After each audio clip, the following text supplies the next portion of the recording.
بنے. تحقیق و فتویٰ میں جب آپ نے اپنا قدم اٹھایا تو آپ محقق و عظیم مفتی بنے. عزیزان ملت اسلامیہ، یہ وہی حضور شیخ الاسلام ہے. دنیا آج انہیں شیخ الاسلام سے نہیں جانتی، بلکہ آج سے 36 برس پہلے حضور شیخ الاسلام کو شیخ الاسلام کا خطاب ملا. یہ شیخ الاسلام کا خطاب ہمارے علماء کرام بیٹھے ہیں، مفتیان کرام ہیں. حضرت علامہ مفتی رضا الحق اشرفی صاحب بھی یہاں پہ ہیں. حضرات محترم، یہاں پہ یہ تو آج ہمارا دور ہے، 21ویں صدی کا دور ہے، مگر شیخ الاسلام کو جو خطاب ملا ہے اس وقت یہ ذہن نشی کر لے کہ شیخ الاسلام کو خطاب ایسی ہستی کے سامنے اور ایسی ہستی کے موجودگی میں ملا ہے جن کو ہم آپ مفتی اعظم کے نام سے یاد کرتے ہیں.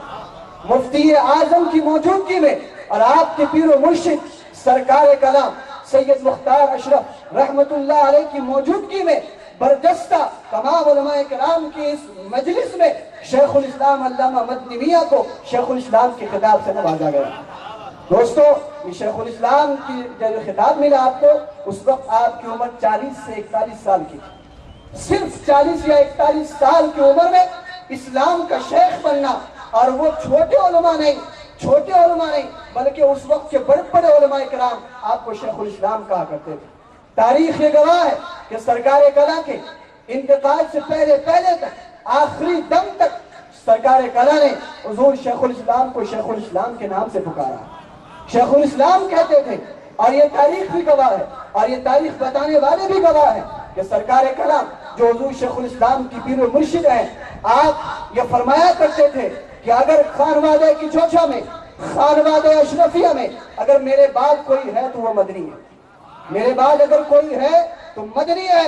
اور یہ حضور سرکار کلا یہ ارشاد فرماتے ہوئے اس دنیا سے رخصت ہوئے، آپ نے فرمایا کہ قیامت کے دن اگر رب کریم مجھ سے پوچھے کہ اے مختار تم کیا لائے ہو، تو میں رب سے عرض کروں گا تیری بارگاہ میں مدنی میاں کو لایا ہو. یہ کسی اور کے کہنے پہ جملہ نہیں بنایا گیا ہے،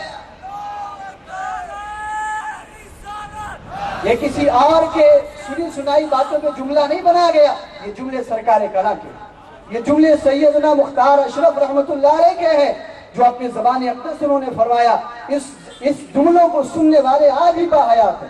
گجرات کی سرزمین پر جو مفتیان کرام ہیں اور جو علماء کرام ہیں، اس وقت جو عازمین حجاج کرام تھے، انہوں نے اس جملے کو سنا کہ سرکار کلا ارشاد فرماتے ہیں کہ اگر رب کریم مجھ سے قیامت کے دن پوچھے گا کہ تم میرے لیے کیا لایا ہے، تو میں یہ عرض کروں گا کہ میں اے رب تیری بارگاہ میں مدنی میاں کو لایا ہوں. حضرات محترم، آپ اندازہ لگائیں کہ یہ حضور شیخ الاسلام کی عظیم ہستی کتنی عظیم ہستی ہے.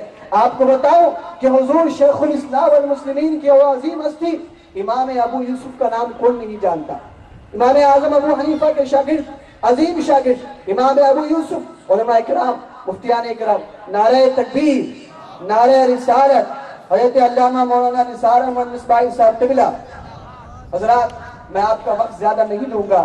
ایک بات آپ کو بتا دوں کہ حضور شیخ الاسلام کا صرف ہندو پاک میں ہی آپ کا مرتبہ علماء کرام یہی کہ نہیں چاہتے، بلکہ ملک کے ہر گوشے گوشے میں، چاہے وہ امریکہ ہو یا برطانیہ یا عرب کے خطے ہوں، سب جگہ شیخ الاسلام کے علم کا لوہا مانا جاتا. آپ کو حضرت امام ابو یوسف رحمت اللہ تعالی علیہ کے خانوادے سے، ان کے سجادے نے آپ کا استقبال فرمایا. اور امام ابو یوسف کا جو خرقہ تھا، جو ان کا خرقہ ہے، جو ان کا پیرہن مبارک تھا، وہ حضور شیخ الاسلام کو تحفے میں عطا فرمایا گیا. کوئی امام ابو یوسف کا خرقہ لے، وہ وہی لے سکتا ہے جو امام ابو یوسف کا صحیح فقیہ بنا ہو، اس دنیا کا فقیہ ہو، اس دنیا کا بہترین مفتی ہو. عزیزان ملت اسلامیہ، وہ ہستی ہے. حیات و خدمات آپ مفتی صاحب قبلہ سے سماعت فرمائیں گے.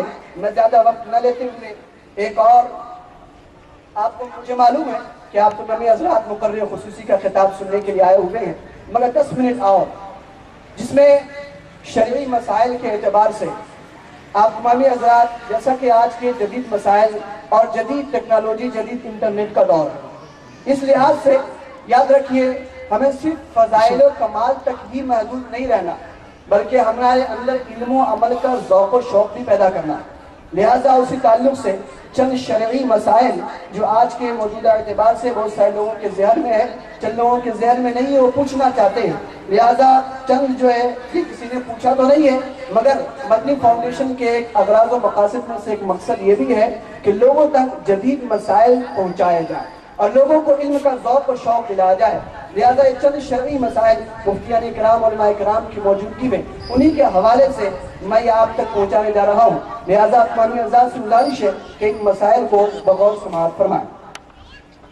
سوال یہ ہے کہ غیر مسلموں کو قرآن مجید بانٹنا کیسا ہے؟ غیر مسلموں کو قرآن مجید بانٹنا کیسا ہے؟ علماء کرام مفتیان کرام نے فتویٰ فقیہ ملت جلد نمبر 2 صفحہ نمبر 327 میں اس کا حوالہ ہے کہ غیر مسلم کو قرآن مجید بانٹنا منع ہے، اس لیے کہ انہیں کتاب اللہ دینے میں بے ادبی اور بے حرمتی یقینی ہے۔ قرآن پاک پارہ نمبر 27 رکوع نمبر 16 میں اللہ رب العزت نے ارشاد فرمایا، جس کا ترجمہ یہ ہے کہ قرآن کو بغیر طہارت کے نہ چھوا کرو، اور کافر وہ کتنا بھی غسل کر لے ان کا ایمان جو ہے، ان کا دل جو ہے وہ پاک نہیں ہوا کرتا، لہٰذا اگر کوئی کافر اسلام کے بارے میں جاننا چاہتا ہے تو انہیں قرآن کی آیات پڑھ کے سنایا جائے۔ تو غیر مسلم کو قرآن مجید بانٹنا منع ہے، کیونکہ اس سے بے حرمتی ہونے کا یقین ہے، اندیشہ نہیں بلکہ یقین ہے۔ اس کے علاوہ قرآن پاک اگر پوشیدہ ہو گیا، قرآن پاک پرانا ہو گیا، اور اس کے علاوہ دینی اسٹیکر ہے یا بینر ہے یا خطوط ہے یا شادی کے وغیرہ کے کارڈ ہیں یا اخبار، جو دینی اخبار وغیرہ ہوتے ہیں، اردو کے اخبار جس میں اللہ رسول اور یہ اللہ کا دینی نام ہوا کرتے ہیں، اگر یہ پوشیدہ ہو جائے اور اس کا احترام و ادب ہمیں کیسا کرنا چاہیے؟ اس کے مطابق فرمایا گیا کہ اگر قرآن پوشیدہ ہو جائے یا پرانا ہو جائے، پڑھنے کے لائق نہ ہو، اس کے اوراق پوشیدہ ہو جائے، تو کسی پاک کپڑے میں لپیٹ کر احتیاط کی جگہ دفن کر دے۔ سب سے بہتر جگہ دفن کرنے کی قبرستان ہے، دفن کرنے میں لحاظ بنائی جائے، یعنی دفن ایسی ہی نہ کیا جائے بلکہ قرآن کو قبرستان میں اگر جس طریقے سے ہم مردے کو دفن کرتے ہیں اسی طریقے سے قرآن پاک یا اس کے اوراق ہیں، اس کو دفن کرنے کے لیے قبر کھودی جائے، اس کے بعد قرآن کو رکھ دیا جائے، اس کے اوپر جو ہے کوئی چھت نما یا لحاظ بنایا جائے کہ مٹی اس کے اوپر نہ پڑے۔ فتاویٰ فقیہ ملت جلد نمبر 2 صفحہ نمبر 329۔ اس لیے فرمایا گیا۔ اور ایک جو مسائل ہے آج کی جدید مسائل کے اعتبار سے، شیئر مارکیٹ کا آج کا دور ہے، بہت سارے لوگ جانتے ہیں کہ شیئر مارکیٹ کیا ہے، تو شرعی اعتبار سے شیئر مارکیٹ کا حکم، شیئر بازار کا حکم کیا ہے؟ مفتیان اکرام ارشاد فرماتے ہیں کہ شیئر بازار میں حصہ لینا مسلمانوں کو منع ہے، چاہے غیر مسلم ہو، مسلم کے ساتھ ہو یا غیر مسلم کے ساتھ، شیئر مارکیٹ میں حصہ لینا ناجائز و گناہ ہے۔ اس کے علاوہ آج کل بہت سارے آپ دیکھتے ہوں گے مسلم تنظیموں کے اعتبار سے مسلم کمیٹیاں جو ہے وہ بلڈ کیمپ یا ڈونیشن کیمپ رکھا کرتی ہیں۔ اس کا شرعی حکم کیا ہے؟ خون چڑھانا اور بلڈ کیمپ منعقد کرنا کیسا ہے؟ فرمایا گیا، حضرت علامہ مفتی نظام الدین صاحب قبلہ جو محقق مسائل جدیدہ ہے، انہوں نے فرمایا کہ ان کا ایک فتویٰ ملحوظ ہو کہ جان بچانے کی صورت میں تازہ خون ہو یا بوتل میں جمع کیا ہوا خون ہو، ضرورت پڑنے پہ یعنی اس کے علاوہ جان بچنے کی کوئی صورت نہ ہو تب چڑھانا جائز ہے۔ اس کے علاوہ بلڈ کیمپ منعقد کرنا یا بلڈ ڈونیشن کرنا یہ منع ہے۔ اس کے علاوہ آج کل جو آج دیکھتے ہوں گے نماز آپ پڑھتے ہیں، نمازوں میں موبائل اکثر بجتے ہیں، موبائل دیکھے کوئی بھول کر کے کوئی بھول جاتا، اکثر لوگ بھول ہی جاتے ہیں، نماز کے دوران موبائل بج جاتا۔ تو مفتیان اکرام نے اس کے متعلق ارشاد فرمایا کہ 1 سے 2 مرتبہ یعنی عمل قلیل کے ذریعے اگر کسی کا حالت نماز میں موبائل بجے تو اسے بند کر سکتا ہے، 1 سے 2 مرتبہ عمل قلیل کے ذریعے سے، اور اگر بار بار بجے تو فرمایا گیا کہ نماز توڑ کر پہلے موبائل بند کرے پھر نماز کو دہرائے۔ اس سے بہتر کیا ہے کہ بھائی ہم یاد سے موبائل کو بند کریں، اتنا جو ہے اتنی تکلیف اٹھانے سے بہتر کیا ہے کہ یقیناً کے ساتھ مسجدوں میں بورڈ وغیرہ لگایا رہتا ہے، موبائل کو جو آف کر دیں۔ اس کے علاوہ جو آج کل نئے ٹیکنالوجی کے اعتبار سے ویسٹرن کلچر جیسا کہ لوگوں میں موجود ہے، بیوٹی پارلر کا، عورتوں میں آپ نے دیکھا ہوگا کہ دلہن کو سجانا وغیرہ ہو یا کوئی ہو تو عورتیں خاص کر کے بیوٹی پارلر کا استعمال کرتی ہیں۔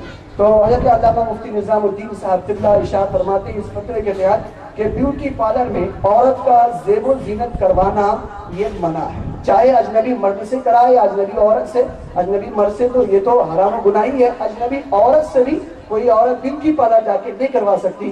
اگر زیب و زینت صحیح شرعی اعتبار سے کرنا چاہے تو وہ اپنے گھر میں ہی کروانا چاہیے۔ یہ چند مسائل جو آپ کے سامنے بیان کرنے تھے۔ آپ معاملے حضرات، مجھے یہ امید ہے کہ آپ نے بہت سماعت ہوگا اور اللہ تعالیٰ اس پر عمل کی توفیق عطا فرمائے۔ حضرات، گلپوشی میں ایک اور گنا گیا ہے کہ یلہ پور کاربار سے تشریف لائے ہوئے علی جناب محمد اسحاق اشرفی صاحب، ان سے میں گزارش کروں گا کہ ان کی خواہش ہے کہ مقرر خصوصی مفتی صاحب